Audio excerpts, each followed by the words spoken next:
Villa. Jeremy Brookie. The monkey jive. Sarinho.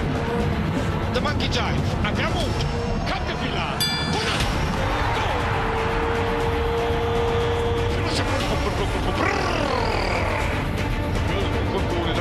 From the back.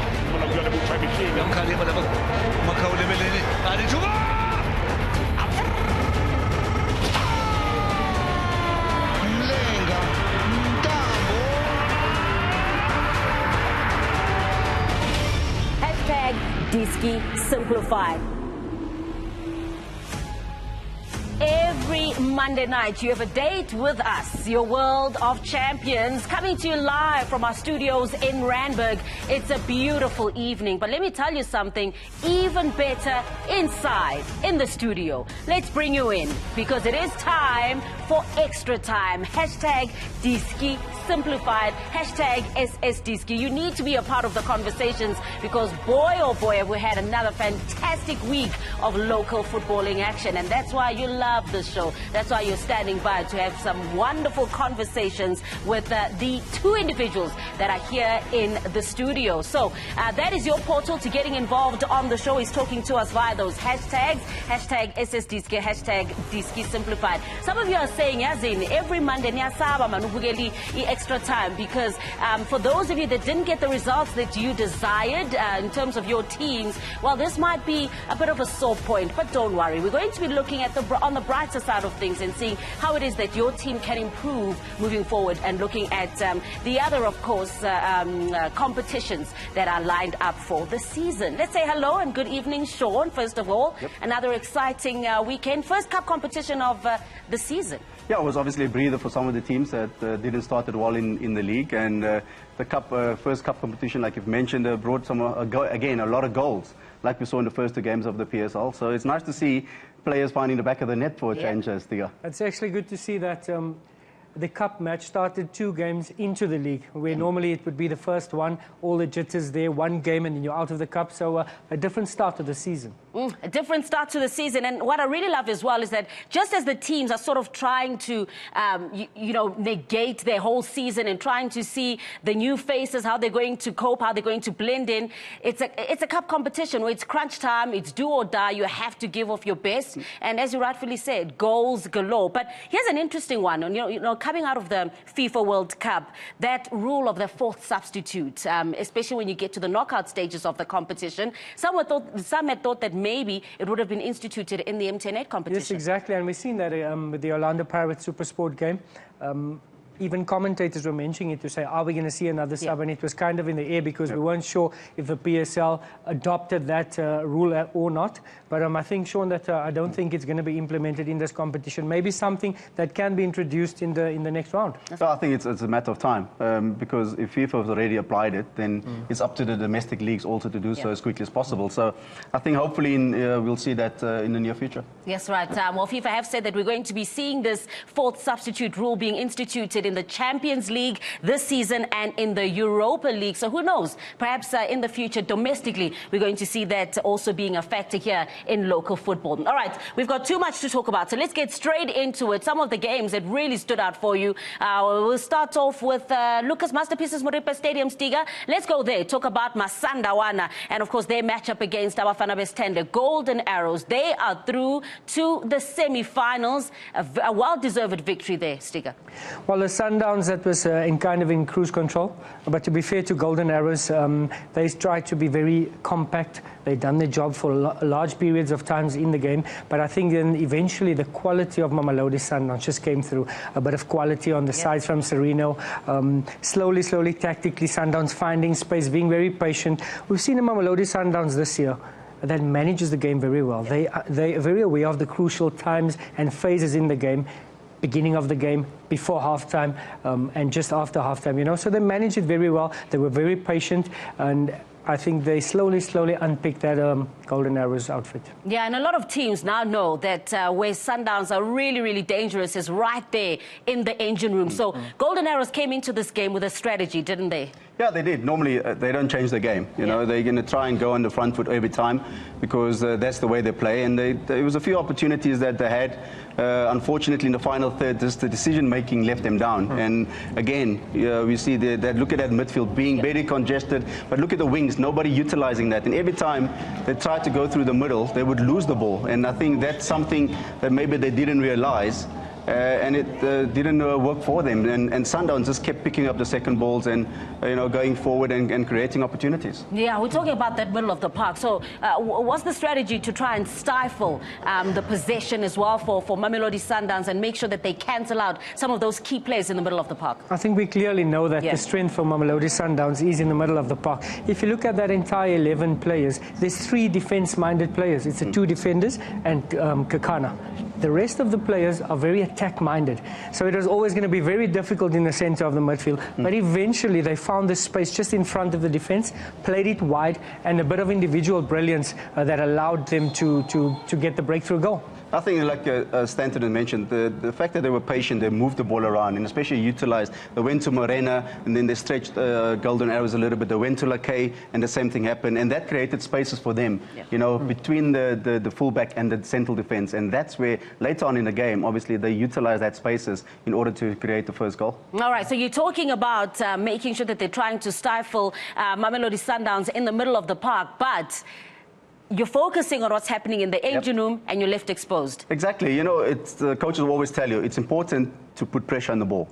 But what's more important is what's happening away from the ball. Yeah. And sometimes those players switch off and they actually forget, where is my player? I need to mark him. Where's the spaces I need to close down? And everything was happening in the middle, and those players did fairly well, but it's away from the ball where they got exposed, where players weren't focused. They left a lot of spaces. And Sundowns, again, very professional performance. Yeah. In my opinion, I don't think they got out of the third gear, to be honest, and they still managed to win 2-0. The game was actually scrappy the first 25 minutes in the middle of the park. There was just so many bodies, but that is when the quality of the players and the awareness comes through, where they say, okay, there's too much bodies in the center of the park. We need to just spread it wide, and immediately the ball was played after Brocky. We'll go through the goal a little later, and we'll see how he spreads it wide, and they're able to take that individual brilliance comes through. That's right. Well, let's talk about the individual brilliance as well. Sean making his way to the touchscreen, because we want to take a look at one of those goals and how that came about, Sean. Yeah, I think obviously the Villa-Casa goal for me was well worked.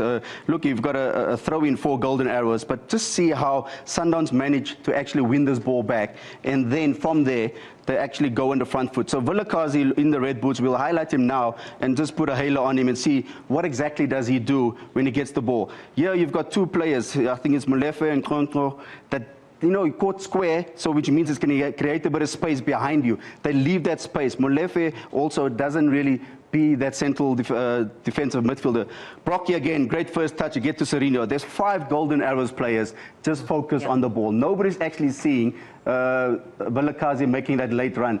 This, for me, is always important. The distance between the 2 central defenders getting split open, which means there's a space for Zwane to go and attack. He does that really well. But Villa-Casa continues his run. And we don't see this often in the South African game, where you make a pass and you follow that pass going forward. And I think that was very, very good from him in that perspective, where you could see that he's not being tracked. And again, capitalizing, finding the back of the net, which is very important.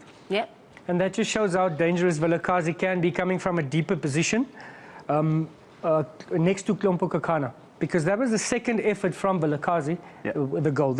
Earlier on, about 10 minutes before that, he got the same opportunity, joining in late from the left-hand side, and that is when he becomes so dangerous. Definitely. All right. So Tshabalala has a fantastic goal there, set up beautifully. And you also look at the influence as well of the likes of Serino, the likes of Zwane in that play. I think the combination play on Saturday worked to perfection for Sundowns, particularly. Even Brocky, a lot of criticism goes towards him, but what he does for the team, creating the space, creating opportunities for his teammates, a lot of people ignore that. Everybody wants him to score goals, and it's his primary job, but I think he does a lot of work. His movement of the ball, everything he does is to bring in the midfield, and that's where the likes of Zwane, Serino, and even Villa-Casa will benefit in the long run. And if you look at Mamelodi Sundowns, every player that plays there is able to play in another position. Villa-Casa is able to play further forward in front of the 2 defensive midfielders. I say defensive with caution, because Villa-Casa is not a defensive midfielder. But in front of them, the 3 players, the likes of Zwane, Serino, and whoever else is in the starting lineup. they are able to move. Yeah. The one can start on the wing, the one can start centrally, and that is why Brocky becomes so pivotal, because he's the point of reference. He holds it up, he allows them to join in the play, and that is when they become so effective. Sundowns also known, of course, for their depth, and there's always ready replacements there. Nascimento was injured, so we had Wayne Arendse who came into effect, and we saw what it is that he did, adding to the tally. Yeah, I believe you don't just train 18 players, you train your whole squad. And I think that's what Coach Pizzo does. So whenever he brings in a new player, and obviously with the amount of games they play, they've got to rotate on a regular basis. So whichever player comes in either needs to be just as good or better than the one that actually played the week before. So Wayne Arendse is very experienced, and he's had a good combination, obviously, with Madisha. But for me, I think everybody there knows exactly their job and the responsibility when they play. Can we talk about the man of the match, Gaston Sereno? Wow, really speaking to South African fans is a mixture of skill and directness, a bit of flair from him and able to pass. In the post-match interview, the coach was mentioning his final pass. He needs to get better with that. But he pops up everywhere. He pops up on the left-hand side. He pops up on the right-hand side. He knows the difference of when to play it early and when to take on his defender. I think that's the difference with Sereno. Yeah, it's being, he's very, very busy. He's all over the place, but he's also very effective. He's productive, like you've indicated as well. It's just is that one final pass he got in, and then obviously Wayne Arendse at the back end of that. But I think more of that needs to happen. He had good opportunities also to shot at goal. A couple of times he didn't find the target. So is that, just the final product that the coach was talking about? Oscar Nzinzi says the depth of Mamelodi Sundowns will definitely give them an edge with a lot of players that are playing in multiple positions. Shuping says MTN8 quarterfinals were really on fire. Looking forward to the semis. Shakes Rampedi, great goals from Villa-Casa, talented player. I just wish that he dominated games more. Hopefully he can get better. And Tabang Sabela says the top 8 teams didn't disappoint this past season. We witnessed good football, especially Saturday's games. This is the thing, it was pleasing to the eye, wasn't it? If you look at the skills as well on display. No, 100%, and you look at the Golden Arrows as well, take nothing away from them. Clinton Larson is not afraid to give youngsters an opportunity. Yes, they've bowed out early in the competition, but the experience that the youngsters will take from that, the likes of Ngonga, Sabelo, he's got a very mobile and young team going on there, and not afraid to give the boys an opportunity, but unfortunately, they bow out, but the experience taken from that. You always knew when Arrows come up against Sundowns, it's two attacking teams, and we were certainly being served a feast. We certainly will. So congratulations to Masandawana in the semi-finals. Let's go to the Herikwala Stadium. Sean, you're going to be doing your walk, taking your walk as well, as we talk about a new recruit for Cape Town City. Of course, a South Africa Youth International in Keanu Cupido. Yeah, I think obviously he's just come back from a spell abroad, and again, set plays is an integral part of the game nowadays, and coaches also, as much as defending and attacking, they also focus mostly on making sure that you're organized. And in this particular instance, Stiga, if I can bring you in, for me, Maritzburg were not organized at all. You obviously have the cluster of players on the edge of the box, but what are their jobs primarily? What are they supposed to do? Yes, so they decided to go man on man. And now, already if you just look at the defenders, they positioned wrong. Their body positions is towards the goalkeeper, and as we see there, he just lost his man, and it allows Puche to get in just ahead of the goalkeeper. And now we see he was able to get the touch because the defender was on the wrong side defending, and got in the way of the goalkeeper. Cupido left alone at the back. Yep. We also noticed that no defender was deployed at the far post as well, and just dismal defending by Maritzburg. You'd expect them to do a little better with the set plays. Well, I think obviously for me, from a goalkeeper's perspective, if you come out for the ball, you've got to make contact. Afore misses the ball completely, and Puche getting in front of him does disturb him. But to leave Cupido alone on his own, not being marked, I think that will be quite disappointing for Fadlu Davids and his team, because they practice this all the time. You've got to make sure everybody knows their responsibility when their ball comes in, who reacts to the second ball, and nobody really acted on that behalf of picking up Cupido. There's been a lot of focus, a lot of impetus on some of the new faces there, and I think to some extent pressure as well, especially in a cup competition where it is all about goals. So those offensive players, the strikers, are always going to be in the spotlight. Spelele Mthembu, a lot has been said about him. We've heard Benny McCarthy saying he has so much trust in this player. Actually, I had a word with Benny McCarthy just before the season kicked off, and I told him that Shaka's going to bring a lot of depth and a lot of mobility to his team. But he said he picked up that the confidence that he was lacking is when he's in the box, he's always looking to pass the buck. And he's trying to bring into his game that as a striker, you need to be greedy. You need to go first there. But I think it's just a matter of time that he's going to get on the score sheet. And he brings a good dimension to the Cape Town City team that was lacking last season. The top man was certainly lacking. Unfortunately, confidence goes with goal scoring. And he's not doing that at the moment. So as much as he's working for the team, I'm sure Ben is obviously coach, being a striker himself, he will work on that confidence in training, because it's about making sure repetition comes into the game, for Mthembu especially. So when it happens in a game, I can recall what happened. I need to do this. My coach told me that. I need to stay calm, hit the target. All those little things need to, obviously, together will get him that goal that he wants. Yeah, how much of it has to do mentally with trying to settle and find your place in a squad? Well, confidence comes from the coach. You know, as a soccer player, you're dependent on the coach to give you that. And once the coach gives you that, and we've seen, I think Ben is that type of coach, these players will want to play for him. And you're just looking at the striking department at Cape Town City. Mthembu as well as Ruziki, they're going to add a lot of depth there. You see, he's been rotating them. Not too sure, is it for confidence purposes or rotation or fitness as well, because Ruziki did sustain an injury last season. So I think that competition is very healthy. And you look at the entire Cape Town City team, there's depth on the wings, there's depth in the centre, they've got a nice combination going on there, and I think they've done very well in the transfer. You've even got a Patosi that can play that false number 9. Obviously, we saw him on the weekend, and everybody's alluded to the fact that he's not 100% fit yet. So that will obviously gradually improve, and hopefully, you know, in a couple of games' time, he'll give his 100% and start scoring goals for the team as well. All right, well, Butelo says, well, Capito certainly deserved man of the match. She thinks that he really stood out. Leslie Hlongwane says, Maritzburg United, they lack that thing, he says. Cape Town City did what Maritzburg couldn't. Great game that was, and I so wish that Davids can revive Maritzburg United. Checks Rampedi, I'm really happy for Coach Benny McCarthy and what he has achieved at Cape Town City. A young and passionate coach, he can achieve a lot. We're just getting started. Well, of course, we're looking at the rest of the fixtures in the MTN8 competition. You can keep talking to us on hashtag Diski Simplified, hashtag SSDiski. I'm happy when the goals are spread around, and that's how we play. We don't really have one person who scores all the goals. It was only last year we got Percy who was scoring, was top goal scorer. But normally our goals are distributed and shared amongst. But yeah, I think captain was fresh. We kept him out of the game in Polokwane because we don't want him to play 3 games in 8 days. So these 3 games in 8 days, we did well. We managed game management, player management. Villa looked a little bit fresh. KK looked a little bit fresh. And yeah, Madisha came against in Polokwane.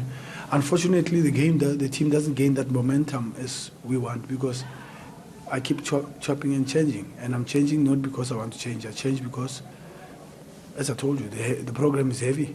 I think they were becoming a bit frustrated because they couldn't get any joy in the middle.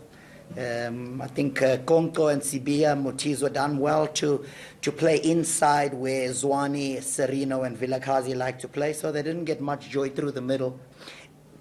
Hence opted for a few balls over the top, and I thought we dealt with that quite well. Mzava and Mgwengwe dealt with that very well. But yeah, the 1 goal puts us on the back foot, but at halftime we spoke about it. We were still in the game at 1-0 down, and we came out again very positively, looked for the equalizer, took the game to them, and then conceded the 2nd goal on the edge of our box, giving a possession away against any team, yet alone Sundowns. You'll get punished in those type of areas.